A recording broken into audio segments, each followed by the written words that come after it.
Por favor, haga una pequeña pausa conmigo. Cierre los ojos e intente recordar un sonido muy particular. El sonido de unas llaves metálicas, pesadas, golpeando contra un bastón de madera en mitad de la noche, seguido de una voz grave que grita: «¡Las 12 y sereno!». Ese era el sonido de la tranquilidad, el pulso de un mundo que se movía a otro ritmo.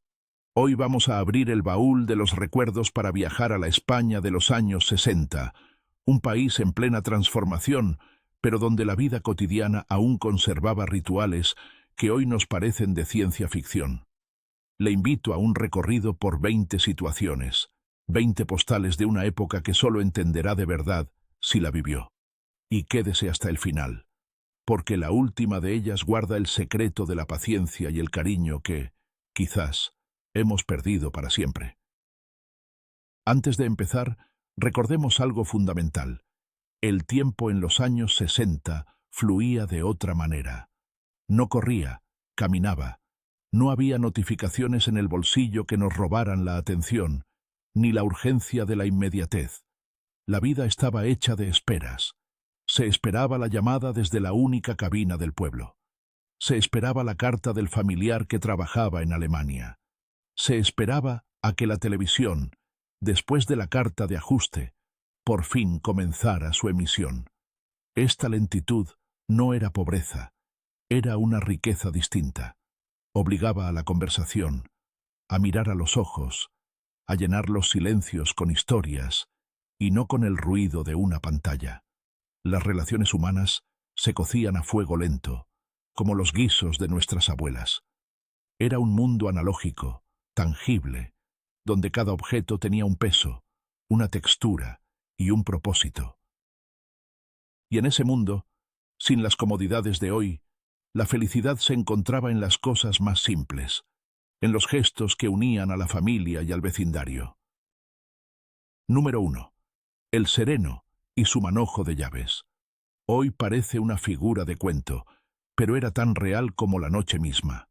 El sereno era el guardián de la oscuridad en nuestros barrios, un hombre con uniforme, gorra y un pesado manojo de llaves que abría todos los portales de la calle. Si llegaba tarde a casa, no tenía que buscar sus llaves en el bolso. Bastaba con dar una palmada y su silueta aparecía al final de la calle, caminando a un paso lento y seguro. «¡Va!», gritaba para anunciar su presencia. Le decía su número y él, con una habilidad asombrosa, encontraba la llave correcta entre docenas y le abría la puerta. No solo era un portero nocturno, era una figura que transmitía seguridad. Oír su voz cantando las horas mientras hacía la ronda era el arrullo que nos aseguraba que, mientras dormíamos, alguien velaba por nuestro descanso.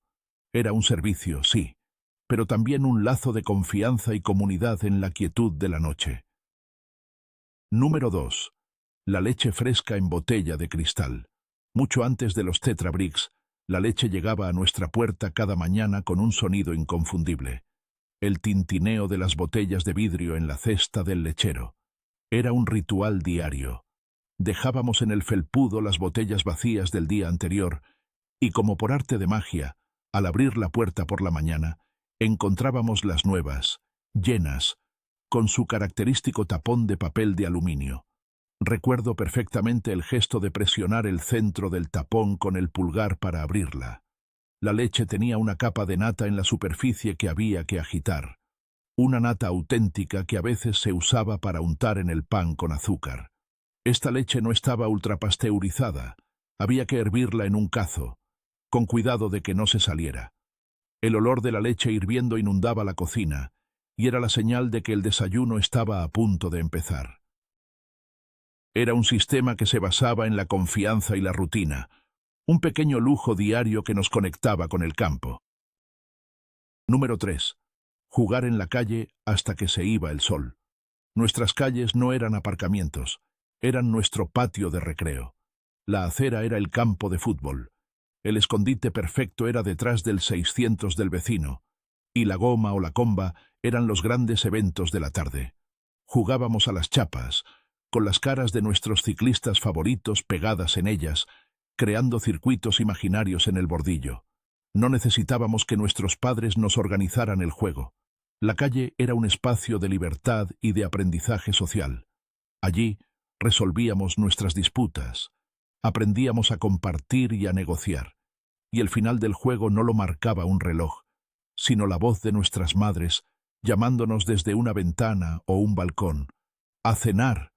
Ese grito, que resonaba por toda la calle, era la señal de que la jornada de aventuras había terminado. La seguridad era tal que la única preocupación era no mancharse demasiado la ropa o no romperse los pantalones por la rodilla. Número 4.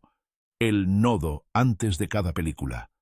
Ir al cine era un acontecimiento mágico, pero tenía un peaje obligatorio: el nodo. Antes de que comenzara la película que tanto esperábamos, las luces se atenuaban y sonaba esa sintonía tan reconocible. Aparecía en pantalla el águila y el lema, el noticiario documental cinematográfico español. Durante 10 minutos veíamos al generalísimo Franco inaugurando pantanos, desfiles militares, logros de la industria nacional y alguna noticia internacional cuidadosamente seleccionada. Para nosotros, los niños, era una parte un poco aburrida, el preludio que había que soportar antes de ver a Joselito, a Marisol o una de vaqueros. Pero para los mayores era la única ventana visual a la actualidad oficial del país. Hoy nos parece un instrumento de propaganda evidente, pero en aquel entonces era simplemente lo que ponían antes de la película. Era una parte tan integrada en la experiencia del cine como las pipas o el refresco. Número 5. El SEAT 600, el coche de toda la familia. Si hubo un símbolo del desarrollismo y del sueño de la clase media española, ese fue el SEAT 600. Era pequeño, ruidoso y se calentaba en las cuestas, pero para muchas familias fue el primer coche, la primera ventana a la libertad.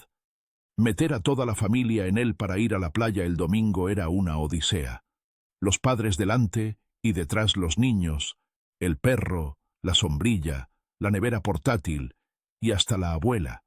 Todo sin cinturones de seguridad, por supuesto. Recuerdo el olor a Sky caliente en verano y cómo las ventanillas traseras no se bajaban, solo se abrían un poco hacia afuera. Cuando el motor se sobrecalentaba en un puerto de montaña, era normal ver a toda la familia fuera, esperando a que se enfriara.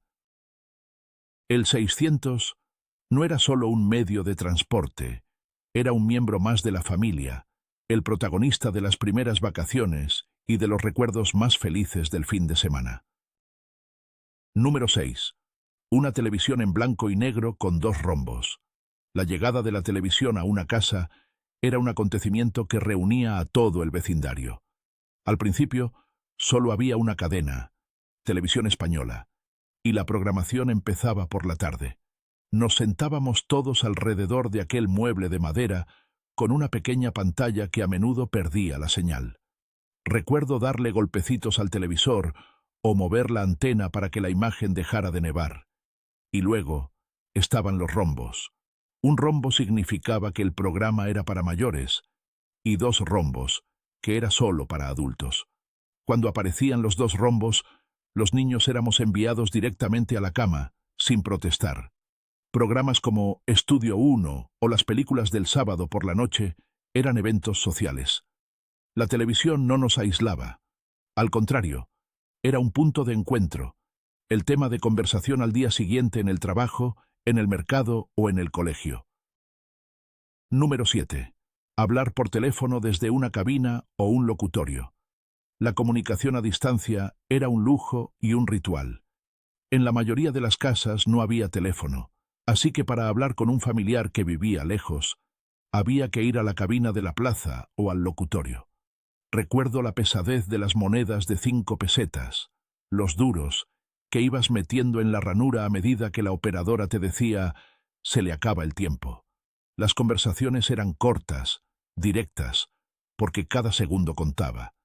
Y siempre había gente esperando fuera, así que la privacidad era nula. El locutorio era aún más solemne. Entrabas en una pequeña cabina de madera y cristal, y una señora te pasaba la llamada. Se oían las voces de otras personas en otras cabinas, contando sus vidas a trozos. Hoy, que llevamos un teléfono en el bolsillo, es difícil imaginar la importancia que tenía esa llamada semanal o mensual, la emoción de escuchar la voz de un ser querido a través de aquel auricular negro y pesado. Número 8. Se podía fumar en absolutamente todas partes. Hoy nos parece una locura, pero en los años 60 el humo del tabaco era parte del paisaje. Se fumaba en los cines y podías ver el haz de luz del proyector atravesando una nube de humo. Se fumaba en los autobuses, en las salas de espera de los hospitales, en los restaurantes y, por supuesto, en las oficinas. Los ceniceros eran un elemento de decoración imprescindible en cualquier mesa. Las marcas de tabaco como Ducados, Celtas o Bisonte patrocinaban eventos deportivos y sus anuncios eran omnipresentes. Fumar era un signo de madurez, de estatus. Nadie hablaba de los peligros para la salud. Era simplemente un hábito social aceptado. Es uno de los cambios más drásticos que hemos vivido. Imaginar hoy a alguien encendiendo un cigarrillo en un vagón de metro o en la consulta del médico pertenece al terreno de la pura fantasía.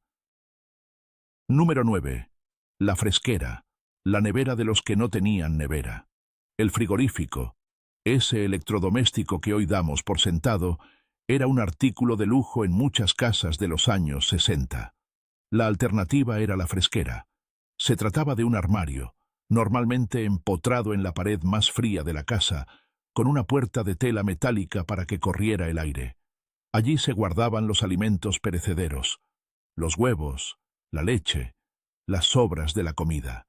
No enfriaba, pero mantenía los alimentos a una temperatura más baja que el resto de la casa, prolongando su vida útil. Recuerdo el olor característico al abrir la puerta de la fresquera, una mezcla de todos los alimentos guardados. La llegada de la primera nevera a casa, una Ignis o una Kelvinator, era una revolución. El sonido de su motor era la banda sonora del progreso. Significaba poder tener hielo en verano, conservar la comida más tiempo y no tener que comprar los alimentos para el día. Número 10. La censura y el ingenio para esquivarla. Vivíamos en una época donde la libertad de expresión estaba fuertemente controlada. La censura actuaba sobre libros, películas, obras de teatro y canciones. Un beso en una película podía ser cortado si se consideraba demasiado largo o apasionado. Las letras de las canciones se revisaban y a veces se obligaba a los artistas a cambiar palabras. Esto agudizó el ingenio. Se desarrolló todo un lenguaje de dobles sentidos, de metáforas, para poder decir cosas sin decirlas explícitamente. El público aprendía a leer entre líneas, a captar las críticas veladas al sistema. Ir a ver una película de Berlanga o leer una novela de Delibes era también un ejercicio de interpretación. La censura, en su intento de controlar el pensamiento, paradójicamente, nos hizo a todos un poco más astutos, más atentos al matiz y a la sutileza. Era una batalla silenciosa que se libraba en la cultura. Número 11. Ir a por agua a la fuente pública. Aunque parezca increíble, en muchos barrios de las grandes ciudades y en la mayoría de los pueblos, el agua corriente no era una realidad en todas las casas. Era muy común ver a las mujeres y a los niños haciendo cola en la fuente pública, con sus cántaros de barro y sus cubos de zinc. Ir a por agua era una tarea diaria, pero también un acto social. En la fuente te enterabas de las noticias del barrio. Se compartían cotilleos, se concertaban citas. Era el punto de encuentro de la comunidad. Recuerdo el esfuerzo de cargar con los cubos llenos, intentando no derramar ni una gota por el camino. El agua era un bien preciado. Se utilizaba con una conciencia de ahorro que hoy hemos perdido. Cada gota contaba. Esta experiencia nos enseñó desde pequeños el valor de las cosas esenciales y el sentido del esfuerzo colectivo. Número 12. El brasero de picón bajo la mesa camilla. En invierno, el corazón de la casa no era el salón, sino la mesa camilla, y debajo de ella, el brasero. Generalmente era un brasero de picón o de cisco, un carbón vegetal que había que encender con cuidado en el patio para evitar el humo dentro de casa. Una vez encendido, Se colocaba bajo la mesa y la familia se reunía a su alrededor, con las piernas cubiertas por las faldas de la mesa para guardar el calor. Era increíblemente acogedor, pero también peligroso. Todos conocíamos a alguien que se había quemado o, peor aún, que había sufrido los efectos del tufo, el monóxido de carbono que podía ser mortal si la habitación no estaba bien ventilada. A pesar del riesgo, el brasero era el centro de la vida familiar en los meses de frío. Alrededor de él se cosía, se hacían los deberes, se escuchaba la radio y se contaban historias. Número 13. Los guateques, la fiesta en casa. En una época con pocas discotecas y donde salir era caro, la diversión se organizaba en casa. Eran los famosos guateques. Se celebraban en el salón de alguna casa, apartando los muebles para dejar espacio para bailar. La música salía de un tocadiscos portátil, un pick-up, donde sonaban los discos de vinilo del dúo dinámico, Los Brincos, Fórmula Quinta, o alguna canción de fuera que llegaba con cuentagotas. Se bebía mirinda, Coca-Cola, y si acaso, un poco de ponche. Se comían patatas fritas y sándwiches de nocilla. Bailar agarrado era un acto de valentía, y siempre bajo la atenta mirada de los padres o de algún hermano mayor. Los guateques eran la escuela del primer amor, del primer baile lento, de la timidez y de la emoción. Eran fiestas inocentes, hechas con muy poco, pero que para nosotros lo eran todo. Número 14. El consultorio de Elena Francis. Durante décadas, la voz de Elena Francis fue la confidente de millones de mujeres españolas. Su programa, Consultorio para la Mujer, se emitía por la radio cada tarde, y era un fenómeno social. Las mujeres le escribían cartas contando sus problemas más íntimos, dudas sentimentales, conflictos familiares, preocupaciones personales, y Elena Francis, con su voz serena y sus consejos conservadores, les ofrecía una guía. Desde la perspectiva actual, sus consejos eran un reflejo de la moral estricta de la época, que relegaba a la mujer al hogar y al cuidado de la familia. Sin embargo, para muchas mujeres que vivían aisladas y sin nadie con quien hablar, aquel programa de radio era una ventana, una vía de escape, la sensación de que alguien las escuchaba. La sintonía del programa era la señal de que comenzaba un momento de intimidad compartida a través de las ondas. Número 15. La paga del domingo era un tesoro. El dinero no abundaba. Y la paga que nos daban nuestros padres el domingo era nuestro primer contacto con la economía. Podían ser 5 pesetas, el famoso duro, o quizás 10. Con ese pequeño tesoro en el bolsillo, nos sentíamos los reyes del mundo. La paga se estiraba al máximo. Daba para comprar un tebeo del Capitán Trueno o de Mortadelo y Filemón. Daba para comprar un puñado de caramelos de la tienda de la esquina, de esos que se vendían al peso. O, si ahorrabas durante varias semanas, podías permitirte ir a la sesión doble del cine de barrio. Gestionar la paga era una lección de vida. Aprendíamos a elegir, a priorizar y a disfrutar intensamente de aquello en lo que decidíamos gastar nuestras pocas monedas.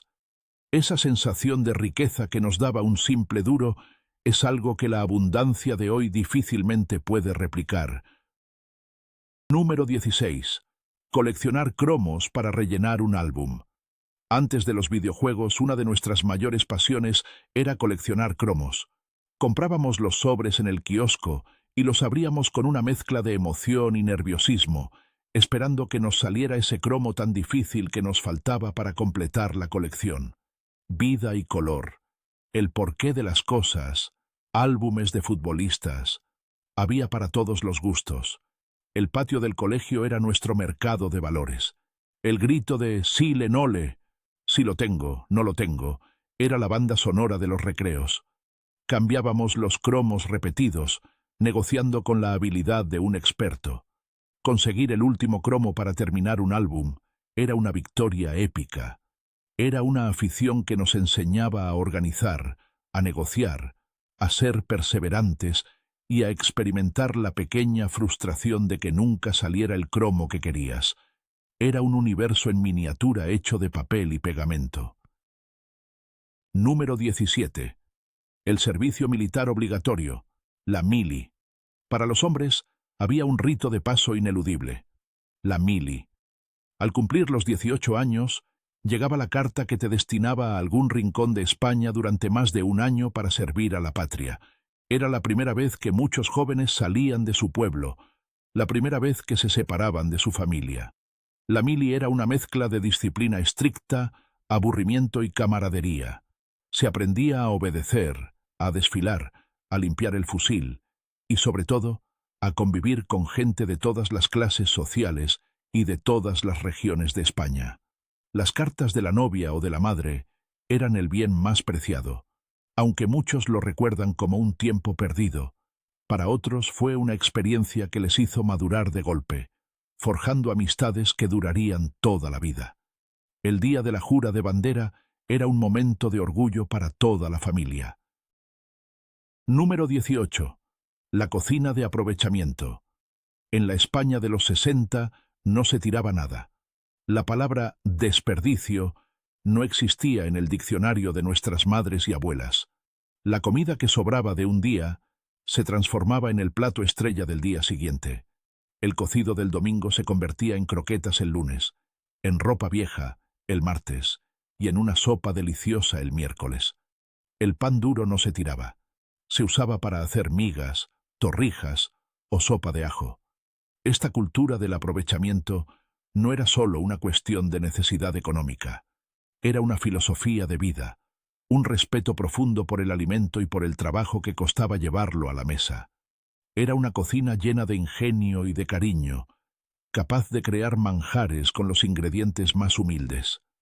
Esta lección de sostenibilidad y creatividad es, quizás, una de las herencias más valiosas que nos dejaron.